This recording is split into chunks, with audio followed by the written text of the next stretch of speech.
हम आप भले ही आदिमानव काल से लाखों वर्ष बाद पैदा हुए हैं, लेकिन वैज्ञानिकों और शोधकर्ताओं की मेहनत से उस वक्त का अंदाजा हमें जरूर मिल जाता है। कैसे मानव ने धीरे धीरे अपना विकास किया, आवश्यकताओं के अनुरूप नवाचार किए।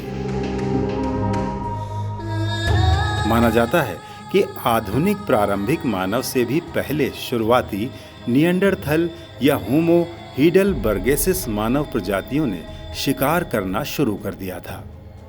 इसका प्रमाण है उस दौर के हथियार।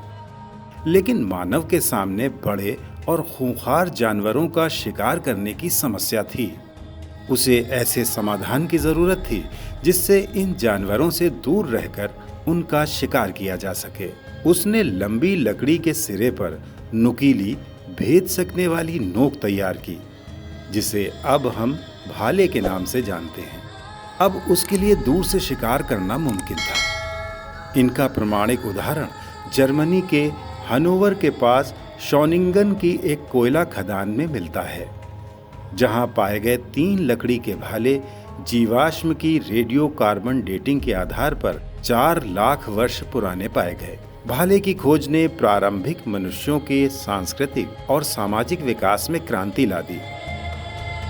शॉनिंगन मनुष्यों द्वारा किए गए बड़े और तेज शिकार से पता चलता है कि वो इस तरह की प्रौद्योगिकियों और शिकार की रणनीतियों में काफी आगे बढ़ चुके थे।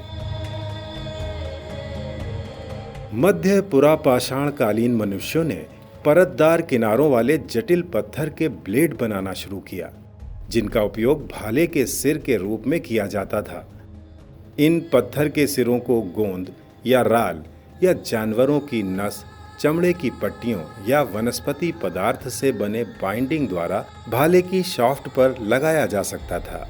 इनके द्वारा हमारे पूर्वज पहले के हथियारों की तुलना में कुछ हद तक सुरक्षित दूरी से शिकार करने में सक्षम हो गए। इसके साथ ही उन्होंने भाला फेंकने की कला भी सीख ली। इस दौरान दोनों तरह के भाले डिजाइन किए गए, फेंकने वाले और पकड़कर वार करने वाले। जैसे जैसे समूह बड़े हुए, एकाधिकार की कोशिशें शुरू हुईं, तो आपसी युद्ध भी होने लगे और यही हथियार लड़ाई के हथियार बन गए। मानव विकास के दौरान भाले के कई स्वरूप बदले, जैसे कि एटलैट, पोल आर्म, पाइक, भाला, गोफन, तलवार, पाइलम आदि। मेसोपोटामिया, मिस्र और चीन जैसी प्राचीन सभ्यताओं से लेकर ग्रीस और रोम जैसे शास्त्रीय साम्राज्यों तक लंबे समय तक भाले पैदल सेना के सैनिकों के प्राथमिक हथियार थे। बाद में यूरोपीय सरदारों ने अच्छी तरह से संसाधन युक्त महान घुड़सवार सेना के बैंड बनाए, जो उनके लड़ाकू संगठन के शिखर थे।